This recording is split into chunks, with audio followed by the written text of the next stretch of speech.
አድርገሽ ይሄን ያህል ሙሉ ባትናገሪ ቀነስ አድርገሽ ይሄን ያህል ከፈለኝ ይባላል፣ እንድትታመኝ ማለት ነው። ዛሬ እናገራለሁ። ኧረ ተይ አሁንም ትናንትና እንደዛ ኮርምት ብዬ ብትኸኝ እኮ እንዴት እንዳየሁት ስጠራ እያቆምኩ እንዳያመልጠኝ እያልኩ ቪዲዮ ማለት ነው። እንደዛ አይ አሁን ተይው በቃ ሌሎች ይስሙት፣ እኔ ተይው።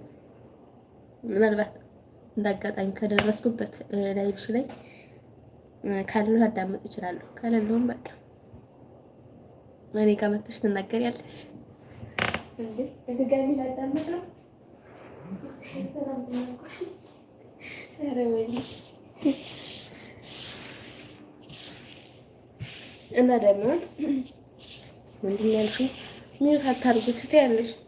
አሁን ለምሳሌ እኔ ሴትዬ ትመጣብኛለች፣ ከዛ ልጆች አሉ፣ እንዴት አድርጌ አወራለሁ? አሁን እሷ ስለሌለች ነው ወታለች። አሁን ይመጣሉ።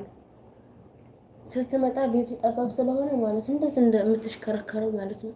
ልጆቹም እነሱም እሷም ጭምር ማለት ነው። የዛን ጊዜ